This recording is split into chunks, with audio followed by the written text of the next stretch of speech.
We're in Belle Fourche with our high school football coach, Scott Slotten. Scott, quite a video last week, huh? Yeah, the video was a big hit, I would say.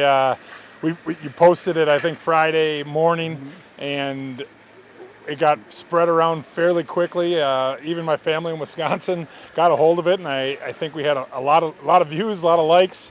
None of the big dogs have called yet to get me on any of the late night shows or anything like that, but it was a pretty popular video. We checked today, and it looks like there's no flies around, so we should be safe. If you haven't seen that video, check out blackhillstv.com. You played Hot Springs last week and had a good game. Yeah, it was a very good game for our boys. 42-12. Yeah, little slow going. We got the ball down in the red zone the first few times on big runs by Braxton Garza, and up front they were really moving guys around. But we just couldn't punch it in. A few penalties, a lot of penalties actually were called in the game, and both sides a lot of penalties were called, and it seemed to slow the game down a lot. A lot of holding calls away from the play and stuff that just slowed the game down. But once we got our offense rolling, Garza punched that first touchdown in, and offensive line was rolling. On the offensive line, Logan Goders and Nathan Crowley, our big tackles, have really been carrying us. They've been doing a great job pushing guys around and leading that offensive line so Braxton can get a bunch of yards. But then the defense was flying around making plays. We held them to under 100 yards.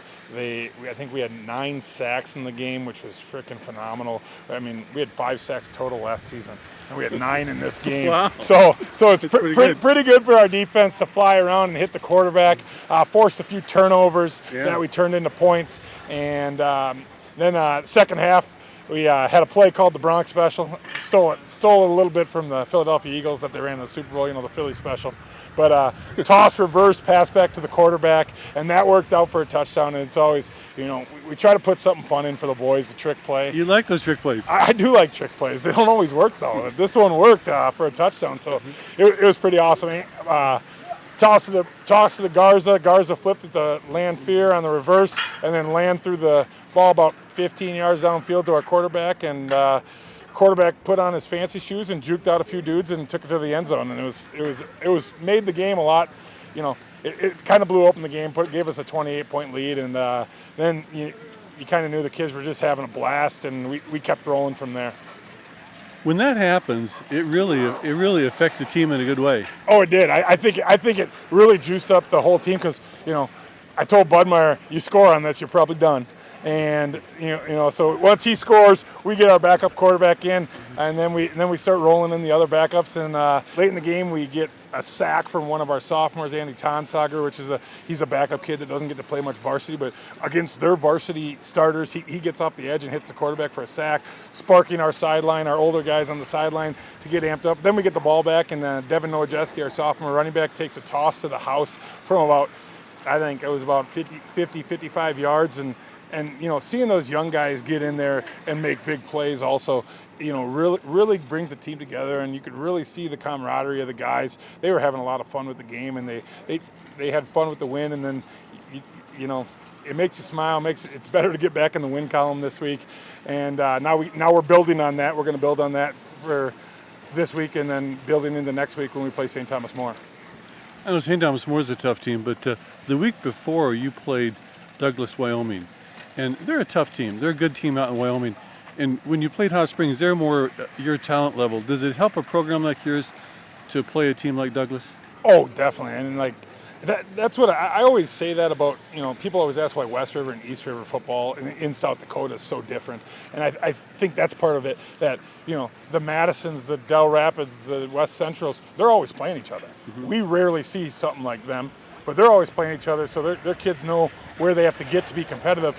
And, we don't always play that caliber of team every week, but, playing that Douglas, Wyoming, a team that's a perennial champion over in Wyoming, I think it really showed the kids how much harder they have to work. And then when you do play a team like Hot Springs, who's younger and more around our talent level, it makes stuff come a lot easier. Those 5-yard plays against Douglas turn into 10 or 12 against Hot Springs, and then they spring the touchdowns. And, it showed on Friday night. And nothing against Hot Springs. They've always been a tough battle for us and a great rival, but they're just young right now. He only had, Coach Kramer only has 3 seniors out and not many juniors. So, and he's still got young guys. He had, I think, 4 freshmen and 3 sophomores starting for him. So he's got young guys down the road that are going to be playing good football in a few years. Anything in particular you're working on for St. Thomas More? Winning. Yeah. We're working on winning. We haven't beat them yet. We've had one close game that we should have won that we lost in the final seconds. But these kids are going to work hard. They're gearing up. We get 2 weeks to prepare, which is awesome. And we want to go down there. We want to compete, and we want to win the game. We want to win the football game. And with Douglas losing last week to Sturgis, that puts us in. We're right in where we want to get to win our conference, and possibly, if we win out, we have a possible chance at making the playoffs, and those are our 2 goals for the That's goals. exciting to win your conference and make the playoffs. Oh God, we haven't won our conference since I've been here. I think the last time was 2010 when we won the conference, and that's huge. I mean, I know our conference isn't as big as it once was, but St. Thomas More has always run our conference, and they've won it probably 80% of the time in the last 10 years, and it's time for that to change, and hopefully it's us that's pulling it out. Coach, you made it through an interview without a fly. I did, and no animals whatsoever. Awesome. Okay. All right, thanks a lot. Yep, go Bronx.